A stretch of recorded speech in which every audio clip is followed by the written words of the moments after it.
हम उदाहरण से बात कर रहे थे कि जहां पर जो ऑफिस, जो फैक्ट्री, जो कॉल सेंटर 2400 घंटे चलते हैं, वहां पर के ऐसी ड्यूटी लग जाती है कि 8-8 घंटे में ड्यूटी बदलती रहती है, तो कोई ना कोई व्यक्ति आता रहता है। अब आजकल क्या होता है, सब जगह जैसे अपना एटीएम कार्ड होता है, इलेक्ट्रॉनिक कार्ड होता है, तो जिस व्यक्ति को आना है कि कौन सी तारीख को पहले 6 बजे कौन आएगा, 2 बजे कौन आएगा, रात के शिफ्ट में कौन आएगा, इसको बोलते हैं शिफ्ट बोलते हैं। मॉर्निंग शिफ्ट बोल दिया, दिन की शिफ्ट बोल दिया, और रात की ड्यूटी बोलते ना, इनके आजकल रात की ड्यूटी लगी हुई है। तो सुबह की शिफ्ट में कौन आएगा, दिन की शिफ्ट में कौन आएगा और रात की शिफ्ट में कौन आएगा, इसको पहले से कागज में लेके पूरा बना के नाम लिख देते हैं, और उस नाम को आपने कंप्यूटर में डाला। आजकल को बोर्ड पर तो लगाएगा नहीं लगाएगा, और उस नाम को उस गेट के अंदर आप देखते हैं कि कार्ड को दिखाए तो ही गेट खुलेगा। अपन जाते हैं, आजकल तो इलेक्ट्रॉनिक कार्ड होते हैं, गेट खुलेगा। तो अब उस कार्ड के अंदर ये ऑलरेडी लग गया है कि 6 बजे कौन आएगा, वो आदमी दिखाएगा तभी गेट खुलेगा, दूसरा कोई दिखाएगा तो अंदर आ नहीं सकता है। क्योंकि आजकल वो जमाना चला गया कि सिक्योरिटी गार्ड वगैरह हो, सब जगह सीसीटीवी है और सब समय गेट में ऑटोमेटिकल सिक्योरिटी बनी हुई है। तो अब क्या हो गया कि 6 बजे जिसको आना है वही अंदर आ सकता है, 2 बजे जिसको आना है वही आ सकता है, रात को 10 बजे जिसको आना है वही आ सकता है। फिर 2 बात आ गया कि हर शिफ्ट में एक की नौकरी, एक की मॉर्निंग शिफ्ट समाप्त होगी, दिन की आएगी तो मॉर्निंग वाला चला जाएगा, दिन वाला आएगा, दिन वाला की नौकरी पूरी होगी, रात वाला आएगा। एक बात तो ये हो गई। इस तरह से एक के बाद वहां पर आदमी आते रहते हैं, ये तो गई एक के बाद एक आएगा। दूसरी बात क्या हो गई कि उस कार्ड में उसका नाम भी लिखा हुआ है, उसका जो काम करता है एम्प्लॉय नंबर है वो भी लिखा हुआ है। तो वो कार्ड में इलेक्ट्रॉनिकली मैप होने से उसका, उसी आदमी का कार्ड वहां पर काम करेगा और दूसरा वहां पर काम नहीं करेगा। इससे क्या होगा कि जिसको आना है वही आएगा और दूसरा नहीं आएगा। यहाँ जगत में हमें तो 6 द्रव्य की पर्याय की, सभी द्रव्यों की पर्याय के परिमाण की बात कर रहे हैं, तो उसमें यह कहा गया कि जिस जीव का जब जन्म होना है, जहां मरण होना है, जिस काल में होना है, वह सब निश्चित है ना। क्योंकि कहा ना, जिस द्रव्य का, जिस समय, जिस विधान से, जिस काल से, जहां पर जो जन्म और मरण होता है वह सब सुनिश्चित है। ऐसी जगत की सारा अरेंजमेंट, ऑर्गेनाइजेशन, एडमिनिस्ट्रेशन, व्यवस्था सुनिश्चित है। जैन दर्शन को छोड़कर अन्य सभी दर्शन वाले जितने भी फिलॉसफी हैं, वे लोग इस व्यवस्था का व्यवस्थापक भगवान को मानते हैं। कि कौन निश्चित करता है, कि भगवान ईश्वर जगत का करता है। उनके यहाँ पर जो पेड़ में फूल लगता है, उस फूल को लगाने वाला भगवान है। तो फूल मुरझा गया तो भगवान है, इसमें सुगंध आ रही है, उसका कर्ता भगवान है। लेकिन जैन दर्शन कहता है कि कोई भी किसी द्रव्य का कर्ता नहीं है, सारी व्यवस्था सुनिश्चित है। अर्थात जिस समय जो होना है वही होगा।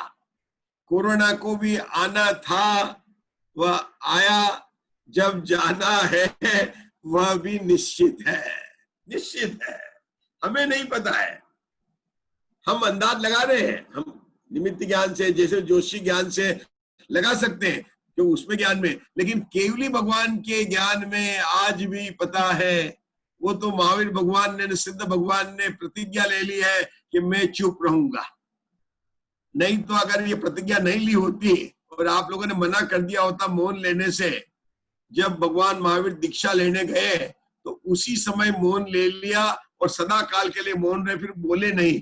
वो दिव्य ध्वनि तो खिरी, वो तो निमित्त का कथन है। भगवान तो मौन हुए थे, ऐसे मौन हुए कि अनंत काल तक रहेंगे।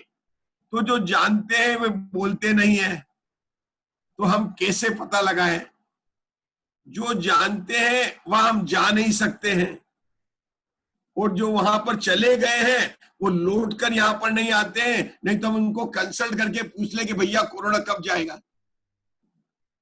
अगर वहां से कोई यहाँ पर आ जाए, एक भी व्यक्ति जवाब नहीं दे, व्हाट्सएप नहीं खोले, ईमेल नहीं खोले, लेकिन अगर यहाँ पर कोई भी व्यक्ति आ जाए तो हम उससे पूछ लें, लेकिन वहां पर जो गए वो आते नहीं। हम वहां पर गए तो हमको वहीं पर रख लेते, जाना नहीं, आने को नहीं मिलता है।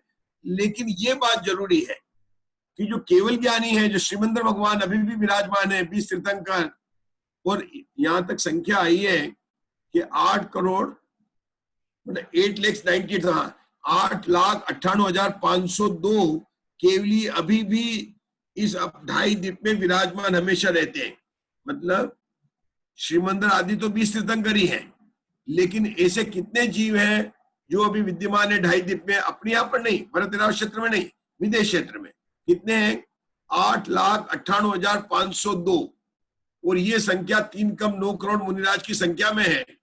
मेरा तो यहाँ इतना कहना है कि ऐसे केवली हैं जो ये बता सकते हैं, लेकिन हम तो विदेश क्षेत्र भी जा नहीं सकते।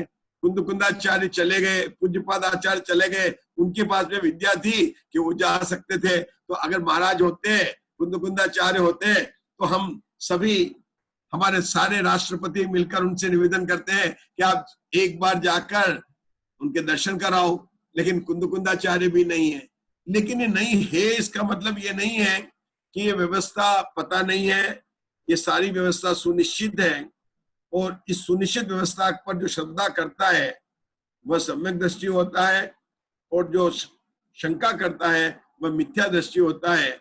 अभी आज की बात को हम यहाँ पर विराम लेते हैं, आगे की चर्चा हम बाद में करेंगे। इस संबंधित कोई प्रश्न हो तो आप कर सकते हैं। हाँ, एक प्रश्न है कि जिस जीव के जिस देश में, जिस काल में, जिस विधान से जो जन्म मरण होना है, तो हम पुरुषार्थ क्यों करें सर?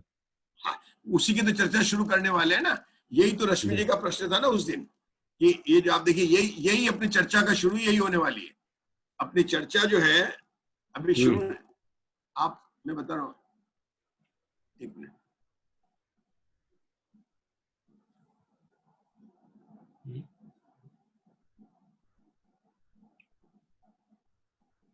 यही तो मैंने लिखा है।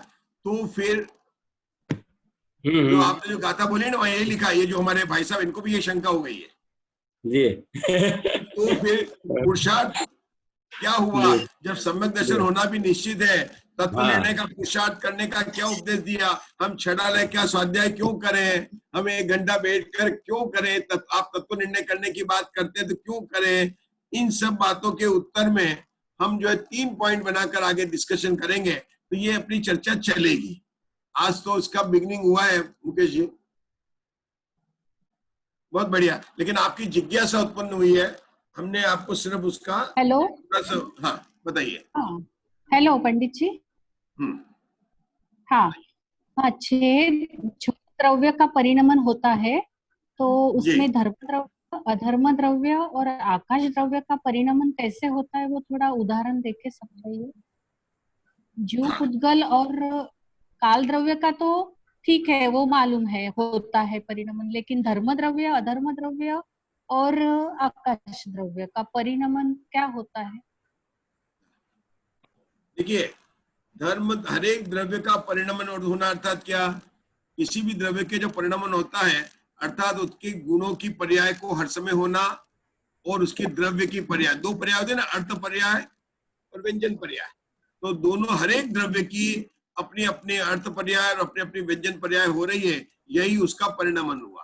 काल धर्म द्रव्य भी है और अधर्म द्रव्य भी, उनका भी परिणमन हो रहा है। अब अपन को वो परिणमन क्यों नहीं दिखाई अपने को? एक तो वो मूर्तिक द्रव्य, अमूर्तिक द्रव्य है, उनके परिणमन को जानने वाले केवली भगवान है, क्योंकि अमूर्त पदार्थ को वही जानते हैं। हमें धर्म द्रव्य और अधर्म द्रव्य का उनके लक्षण के द्वारा बताया गया है कि धर्म द्रव्य गति हेतुत्व है, अधर्म द्रव्य गमन करते हुए को ठहरने में निमित्त है। ये उनका लक्षण है। ये लक्षण जिनापगम में है, और इसी के आधार से हमको श्रद्धा करनी है। क्यों? क्योंकि हम चलती हुई कार को रुकने में निमित्त ब्रेक लगाते हैं। हम किसको मानते हैं कि ब्रेक लगी इसलिए कार रुकी। हम तो ये मानते हैं ना, ठीक है ना, गाड़ी किससे चली कि पेट्रोल से चली, लेकिन किसकी बात कर रहे हैं अपन, पुद्गल की बात कर रहे हैं। लेकिन हमारे क्या कहा गया कि ये जो अपनी जो जगत में अपन समझते हैं कि भाई पेट्रोल से गाड़ी चलती है, तो जिस जो पेट्रोल होने पर भी जब गाड़ी खराब हो जाती है तो क्या गाड़ी चलती है, क्या पेट्रोल तो भरा हुआ पूरा कि नहीं चलती। तो ऐसी कई विवक्षा है जिससे निर्णय होता है कि हर एक द्रव्य का परिणमन अपने आप ही हो रहा है, उसमें कोई द्रव्य निमित्त तो हो सकता है लेकिन उसका उपादान कारण तो स्वयं ही है। इस वस्तु व्यवस्था का श्रद्धा करना ही पुरुषार्थ है। जैसे अभी मैंने आपको जितना बताया उसके बाद में भी आपके मन में जिज्ञासा तो अभी भी उठ रही है कि धर्म द्रव्य और अधर्म द्रव्य क्या है, अभी उठ रही है। क्योंकि मैं वही बता सकता हूँ जो जिनागम में बताया, जो धर्म द्रव्य और अधर्म द्रव्य दोनों अमूर्तिक द्रव्य, इनका वास्तव में हर समय केवली ज्ञानी जानते हैं। हमें तो यह देख, हम तो ये जान सकते हैं कि 6 द्रव्य है, हर एक द्रव्य के अपने अपने गुण है, हर एक के अनंत गुण है, हर गुण की हर समय एक पर्याय हो रही है। वो जो पर्याय हो रही है एक के बाद एक होती है, और उनमें भी निश्चित है कि कौन सी पर्याय को कब होना है और कौन सी पर्याय को नहीं होना है। ऐसी व्यवस्था का नाम है जो है क्रमबद्ध पर्याय। इस व्यवस्था का नाम क्रमबद्ध पर्याय है। हम इसके बारे में कल चर्चा। तो पंडित जी पुरुषार्थ भी निश्चित है? पुरुषार्थ पे निश्चित है ना, कि ये भी निश्चित है ना कि वो पास होगा, बराबर है, निश्चित तो है। लेकिन करना आपको तो ये लग रहा है ना कि जब निश्चित मैं पुरुषार्थ क्यों करूं, जब मुझे निश्चित है कि मुझे सम्यक दर्शन कब होगा, किस जगह होगा, तो मैं सन्मति स्वाध्याय के लिए क्यों बैठूं, छड़ाना को क्यों समझूं, तत्व का निर्णय क्यों करूं।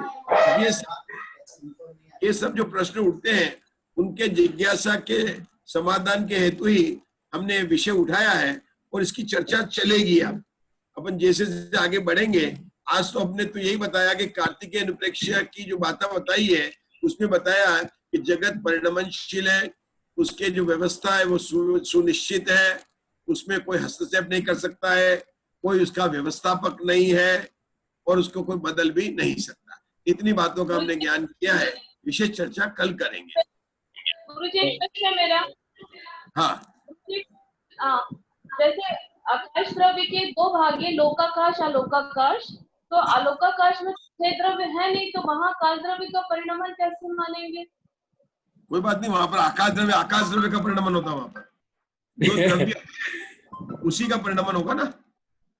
नहीं है तो नहीं है, जो घर में है उसी को आप खाना खिलाएंगे, जो नहीं उसको कैसे खिलाएंगे। अब आपके यहाँ कोई आ नहीं रहा है, कोरोना में कोई आपके घर पर आ नहीं रहा है, आप कैसे खाना खिलाएंगे, तो है ही नहीं। उसकी बात क्या है, वहां पर जो कोई 6 द्रव्य उसे कहते हैं, जहाँ लोकाकाश है उसी को तो लोकाकाश कहते हैं। लेकिन आकाश द्रव्य अलग नहीं है, आकाश द्रव्य थोड़ा बड़ा हुआ है। जैसे अपना एक बहुत बड़ा हॉल हो, ओपन किचन हो, तो जिस स्थान में डाइनिंग टेबल रखी है वो डाइनिंग रूम है, लेकिन हॉल तो बड़ा है ना। जिस स्थान में सोफा सेट रखा है वो ड्राइंग रूम है। ओपन किचन है, ओपन हॉल है, एक ही हॉल के अंदर ओपन है। इसी तरह से जैसे ओपन हॉल में जहां पर डाइनिंग टेबल रखी है वो डाइनिंग रूम है, इसी तरह से आकाश एक बहुत बड़ा कमरा है, स्थान है, जहां पर छत्र में रहते हैं, उस स्थान का नाम लोकाकाश है। लेकिन वो बाकी स्थान तो है ना, रूम का आपका ही है ना, खाली भी है, तो उसमें कोई बात नहीं है ना।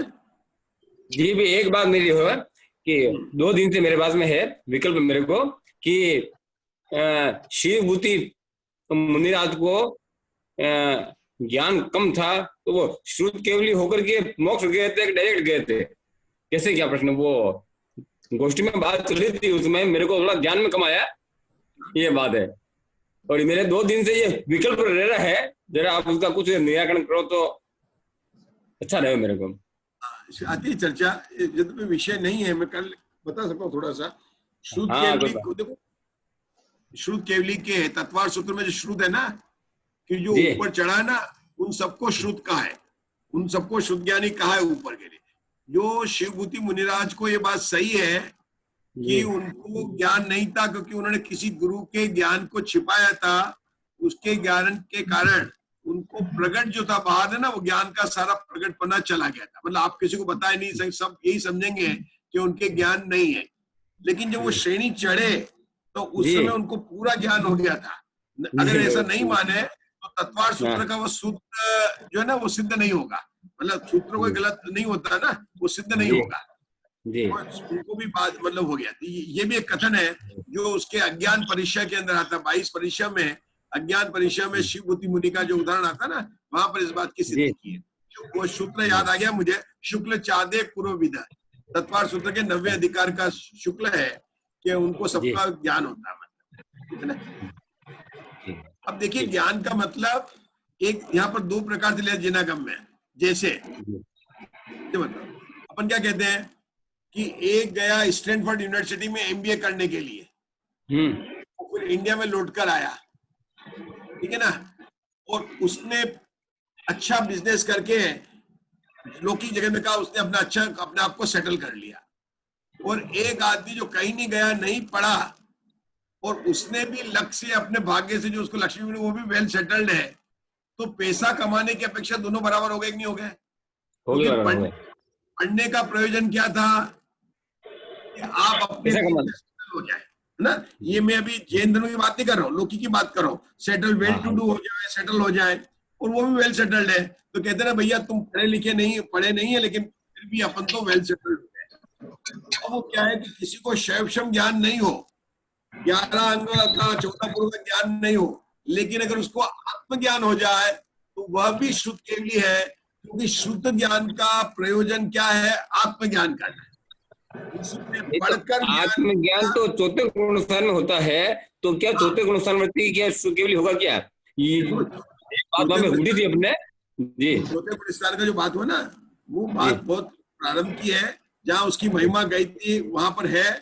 चौथे गुणस्थान में अभी उसकी मोक्ष की गाड़ी चली नहीं है, सिर्फ उसके पास में टिकट है।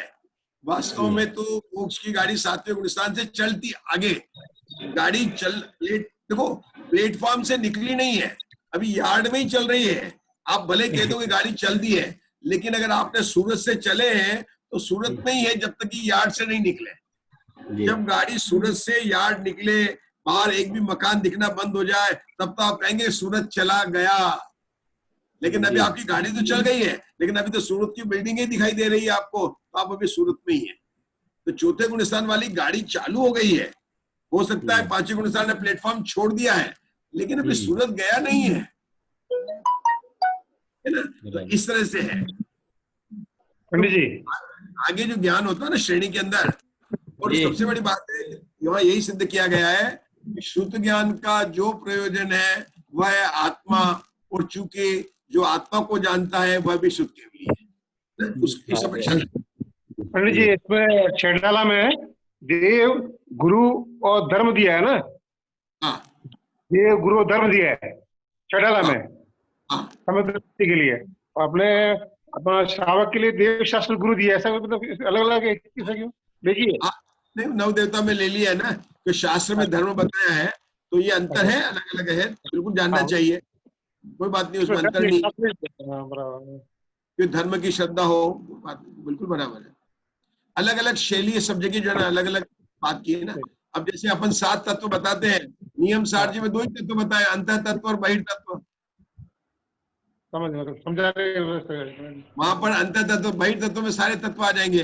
तो हर एक आचार्य की अपनी अपनी अपेक्षा है। अपन जो प्रकरण कर रहे हैं उसकी अपेक्षा, उस ग्रंथ में क्या लिखा है उसकी अपेक्षा साध्य करेंगे। अपन तो यहाँ पर सम्यक दृष्टि को जिन वचन में शंका नहीं होती है और मिथ्या दृष्टि को जिन वचन में शंका होती है, तो उस प्रकरण में मिथ्या दृष्टि को जिनेन्द्र भगवान के कौन से वचन में शंका होती है कि जिस वस्तु का वो क्या चाहता है कि मैं चाहूंगा तो कुछ कर सकता हूँ, मैं पुरुषार्थ करूंगा तो बदल सकता हूँ, मैं मेहनत करूंगा तो पैसा कमा सकता हूँ, मैं पढ़ूंगा तो पास हो सकता हूँ, है ना। ऐसी जो बातें होती है कि मैं करूंगा, मैं अपने बच्चों को अच्छी शिक्षा दूंगा, देखो मैंने अपने बच्चे को वेल ट्रेन किया, बचपन से उनको अच्छी अच्छी कोचिंग क्लास कराई, देखो उनको मैंने बड़ा किया, ये सब जो होते हैं कर्तव्य की भावना। मतलब हमारी इच्छा होती है कि जगत में जो परिणमन हो रहा है उसमें हम इंटरफेयर करके उसको बदलना चाहते हैं, बदल जाते हैं ना।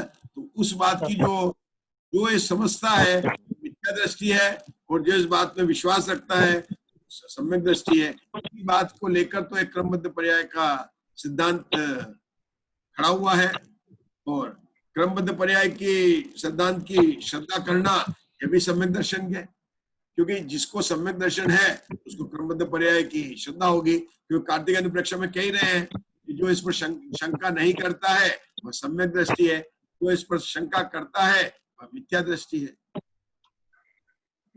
एक ही बात, ऊंची बहुत गंभीर बात है और समझने जैसी बात है, हमारे प्रयोजनभूत तत्व की बात है, ठीक है ना। कार्तिक अनुप्रेक्षा किसका रचयिता है पंडित जी, कौन है रचयिता उसके? आचार्य सुरेंद्राचार्य। आप बताइए कौन है? मैं आचार्य सुरेंद्राचार्य। अरे श्री कार्तिकेय है रचयिता भी, कार्तिक अनुप्रेक्षा रचयिता भी वो स्वयं ही है। कार्तिकेय स्वामी। अच्छा, कार्तिकेय स्वामी है। अच्छा, हाँ, खुद ही हाँ, रचयिता है। हाँ कार्तिकेय बराबर है, स्वामी। स्वामी कुमार। नाम ही उन्हीं के नाम से पड़ गया कार्तिकेय उनके नाम से नहीं, कार्तिकेय। परंतु नाम तो सुरेंद्राचार्य इसमें लिखा हुआ है। वो तो हाँ, इसमें तो सुरेंद्राचार्य। नहीं, शुभ चंद्राचार्य के तो अलग ज्ञान हुए, ठीक है। कार्तिकेय अनुप्रेक्षा कार्तिकेय स्वामी का ही है, ठीक है ना। हाँ हाँ हाँ, ठीक है। इनकी टीका किया होगा, ऐसा लगता है। टीका किया होगा। हाँ, ग्रंथ होगा, हाँ। टीका किया होगा, टीका है इनकी, मेरे पास में है टीका। बहुत हाँ, ठीक है। टीकाकार आचार्य होगा। हाँ, टीका। पीडीएफ तो भेज देना, ग्रुप में डाल देना। पीडीएफ है क्या आपके पास? नहीं, पीडीएफ नहीं है सर, शास्त्र है मेरे पास में पूरा। हाँ ठीक है, पीडीएफ नहीं है। पीडीएफ मेरे पास में है। ये सुरेंद्राचार्य तुम हुए थे सर। कोई बात नहीं, आप ग्रुप में डाल दीजिएगा। अभी अपन जिनवाणी स्तुति करके आज के स्वाध्याय को मतलब बोलिए। ठीक बात है। चलिए, कौन है? मंजू जी जैन, करिए। जावाणी के ज्ञान ते सूझे लोकालोक, सुवाणी मस्तक नमो सदा देती हूँ धूप। जय जिनवाणी माता की जय। दो बार नमोकार मंत्र योजना जी। नमो अरिहंतानम, नमो सीतानम, नमो ऐरियाणम, नमो उवज्जायाणम, नमो लोये सव्वसाहुनम, नमो अरिहंतानम, नमो सीतानम, नमो ऐरियाणम, नमो उवज्जायाणम, नमो लोये सव्वसाहुनम, नमो अरिहंताणम, नमो सीताणम, नमो ऐरियाणम, नमो उवज्जायाणम, नमो लोये सव्वसाहुनम, नमो अरिहंताणम, नमो सीताणम, नमो ऐरियाणम, नमो उवज्जायाणम, नमो लोये सव्वसाहुनम, नमो अरिहंताणम, नमो सीताणम, नमो ऐरियाणम, नमो उवज्जायाणम, नमो लोये सव्वसाहुनम, नमो अरिहंताणम, नमो सीताणम, नमो ऐरियाणम, नमो उवज्जायाणम, नमो लोये सव्वसाहुनम, नमो अरिहंताणम, नमो सीताणम, नमो ऐरियाणम, नमो उवज्जायाणम, नमो लोये सव्वसाहुनम, नमो अरिहंताणम, नमो सीताणम, नमो ऐरियाणम, नमो उवज्जायाणम, नमो लोये सव्वसाहुनम, नमो अरिहंताणम, नमो सीताणम, नमो ऐरियाणम, नमो उवज्जायाणम, नमो लोये सव्वसाहुनम। जिनवाणी माता की जय। जय जिनेंद्र सभी को।